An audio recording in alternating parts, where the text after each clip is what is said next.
Woo, beloved, beloved, beloved. To be human right now means to be together. And man, do we need one another right now, yes? I am filming this right now towards the end of October. It is before the election, and the felt experience of anxiety and grief and uncertainty is off the charts. And there is one thing that I can think of right now that you and I can dive into and rely on and find comfort in and find a little bit of solid ground. And it's each other. I am Reverend Amani Malaika, and let's talk about conscious community. I breathe in. I release tension. I drop it. I flow. I recognize the connection and oneness of life and love. And I know that we are all truly connected through this love. I accept spirit. I accept the path we are on. I accept Spirit's plan for me and for humanity. I accept what is. I submit myself to the all-powerful love that is the One. I allow that love to empower me and embody itself in me, and I know I will do what is needed of me. I love what is. The hardest part. I unconditionally love what is, because my love empowers me beyond any evil. I allow myself to rest now, assured that Spirit's intention is pure. I am loved. I am strong. I am grateful. I am one. And so it is.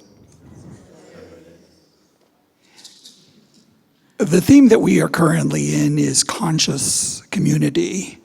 And when I first raised my hand to do the service, I was pretty prepared until I read the notes. And in the notes, it says that the theme is, it's all about love. It's all love. And I thought, what do I know about love? And I sat with it for a while, and I sent my invitations out to as many people that I had their addresses to, and I was thinking to myself, what is love? I was really hoping that love was something that I could see, that I could know, that I could be part of, that someone would give me, that I could give back. What is love? It's a lovely word, and when you spell it out, it's really pretty. But what is love? I wanted to read you a poem that I wrote late one night. We were going to publish the next day, and I put it off. And I gathered some notes from some workshops I had taken, and I composed, well, I should say Spirit composed this, and you'll understand. This was Spirit's message of love to me on a late evening when I had very little resource.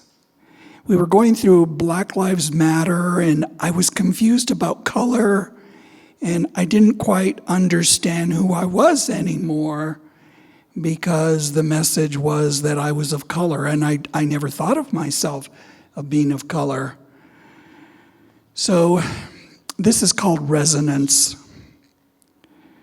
I am the eagle's nest, the color of your skin, the white and blue of the eyes that see you. I am the volcano, the lava that flows from the fire within. I am tears from the sky, the rain most unexpected. I am the roadrunner, the lizard, the hot sun, the cracked mud of the riverbed. I am the turquoise sky, the pink reflection of your setting sun. I am the Native American dance that echoes on the banks of the Rio Grande. I am the displaced child on the street corner, the prayer left in the cathedral. I am the cactus bloom, symbolic of your answered prayer. I am this great land, the joy in your desire to live. I am the face of the desert. You know, growing up, there were 12 of us, 12 kids. I have a brother and sister now, so there's 3. So I often wondered what love was growing up. I watched my parents. They had been together for a very long time, and I know that he loved her very much. I don't know too much about her loving him, but at the very end, there was a little picture of him, you know, those scary pictures from your driver's license. Well, she had cut it out and it was in her wallet, so I think she loved him. But I watched them how they loved us. I asked my dad once, how come you don't love me? And he said, I really didn't know how. I always stood behind your mom and let her do it. And she loved me a great deal. Sometimes I have a hard time sharing how intensely my mother loved me because not everyone has the same experience. So sometimes I feel like I have to hold some of the love in that she gave me. What was a blessing was that she filled me up. She filled me up with her love. And I really loved how that felt. It was as though I had brushed up against the divine and I became what she was. I used to pretend to fall asleep on the couch so my dad would carry me to bed. He had so many kids, I think he caught on pretty quickly. And he would say, Dino, go to bed. And I would say, I'm just resting my eyes. Because for me, I wanted my dad to love me. I wanted him to show me that he loved me. I used to go out in front of the library close to our house, and I would get one of my mom's wigs, and I'd put it on, and I'd run to the library, and I'd lay on the grass hoping someone would stop for me, that somebody would stop to love me the way I wanted my dad to love me. Well, a lot of cars drove by, and in my life, a lot of drummers have played, and I often wondered what love really is. As I look out into this sea of people, I understand more clearly what present-day love is to me. When I was very young, I had received a scholarship to UNM, and I went into nursing school, and I used to hang around with my sister who was all into psychics and all, so she took me to see a psychic, and he asked me what line of work I was in, and I told him I was in healthcare, and he said, you need to be a writer. And I said, what do I write about? He said, what do you know about? What do you know about, Rodney? I said, I know about love. And he said, write about love. Sometimes love is displaced. It feels as though there's no place to put it, to receive it, to want it. And we search far and wide for someone to stop in front of the library to pick us up and to love us different than we've been loved. I had a sister named Anna, the one that took me to see the psychic, and I lost her a couple years ago. She was my best friend.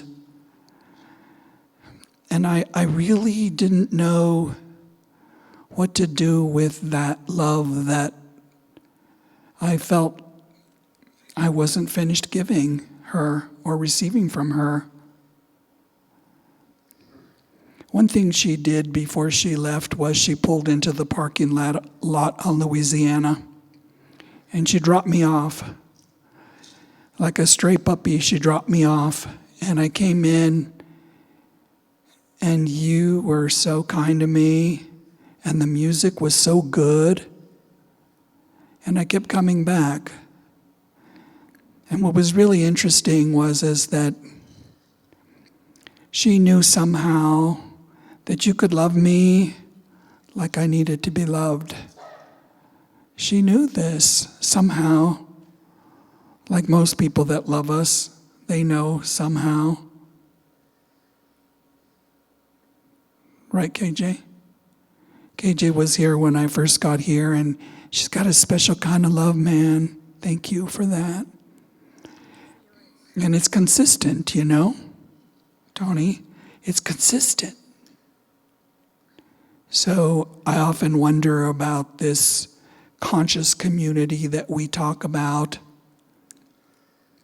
Oftentimes I yearn for you to be here.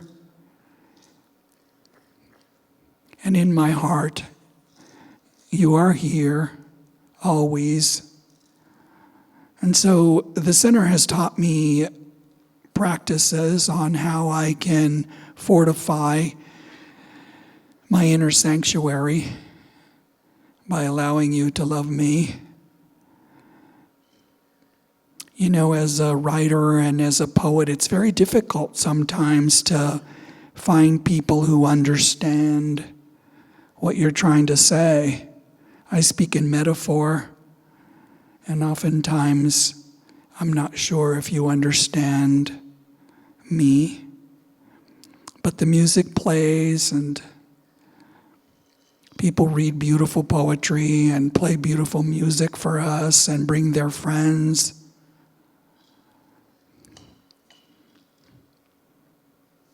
And one thing I've realized that as a mystic, I have just meeting my people that have continued to come around and nourish me. I met a young gal who, while we were in Louisiana, asked me, "Where's the community?" And I wanted to say, right here, right where you are. Because without her and without me, there's no community. So I carry community around with me, and I love to share what I've learned at the center because it keeps me alive. Visiting you keeps me alive. I was recently in the hospital, and I got this surge of energy, and I live alone with my cat, and he just looks at me kind of odd. I got this surge of energy, and I got dizzy, and I didn't know what it was. And my friend was putting books in my little library I have out on the street, and she asked if she could come visit me, and I said yes. And before you know it, I was admitted into Press Hospital, and I didn't know why, and no test showed anything. But outside my window, late at night, in my loneliness, I saw a guy climbing the embankment to the side of the freeway. And he had just come from the store, and he had a bag of food or goodies. And it was late already, and it was cold out there. And I thought I was alone. Never alone. When I got home, my prayer partner, Ben, he ratted on me to Amani that I was not well, and I didn't mind. And she called me up, and we had a conversation. And I told her I was trying to manage my mind. I was trying to do a bunch of stuff in my life, see people, go to Unity, come here. I was doing everything I could to manage my mind so I wouldn't go below the line, so I wouldn't get depressed, so I wouldn't get sad or melancholy or feel alone. And you know what she said to me? I don't manage my mind. I said, you don't? She said, no, I let people love me. Several people called and wanted to come over. They said, I'll bring you junk food if you want. I said, okay. And I had quite a few visitors, and I let them come in, and I let them love me, and I got well.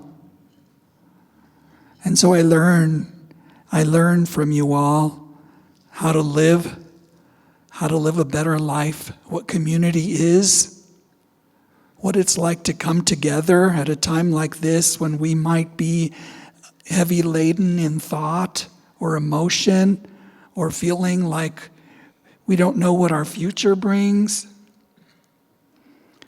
But we know goodness. We know God. We know serenity and tranquility. Maybe not every day, but we know what it's like to have family and friends and people that text you and say, how are you? Or invite you to their recitals. When she first said to me that I needed to write down 6 people that I was going to let love me, not that I was going to love, I thought to myself, are you out of your mind?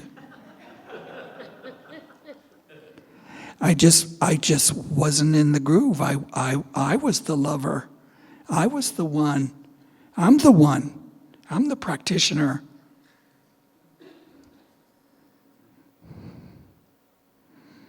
And I will always share that story because it saved me. It reminded me of what community is all about, that we come not in our sameness, but in our difference and in the depth of our difference. And we need you here. I need you here. It is in the depthness of who we are that Spirit is able to come in and be with us. It is in the depth of our difference, not in our sameness. I always looked for people like me, or where do I belong? But it was in the depth of our difference. I want to share a quick story in closing. I kind of stole it from Amani's notes, and I don't remember it exactly as it's written, but I'm going to do a Dino style for Dot.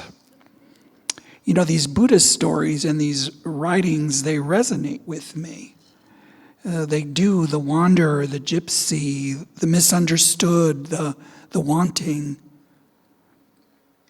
But there is a monk traveling on the side of the dirt road, and he's approached by someone who's hungry. So the monk opens up his bag to give him something to eat, and the traveler notices a stone in his bag, and he said, "Can I have that?" Knowing that it was valuable. So of course the monk gives him the stone, and he goes on his merry way. And then he realizes the true value was in the giver, not in the stone. So he returns the stone to the monk. I think what's important for me to remember today is that those things that stand in our way, in our minds, we need to let them go in the light of the candle so that we can see the love that others are attempting to share with us. For it is not the gift that is the gift. It is the giver that is the gift. All right, my darlings, let's just take a minute and put our hands on our heart and feel how we feel right now in this moment. I hope that you are feeling connected. I hope you are feeling some belonging. I hope that you can put your feet on the ground of this moment and carry it with you. We've never known the future. That is not new. So I want you to take this moment as the ground that you can rest on as the unknown continues to be unknown. But to know what you know, that you know, that you know, that you know, love has always been and always will be greater. Without fail, even when conditions and circumstances look otherwise. I love you to the moon and back. And so it is.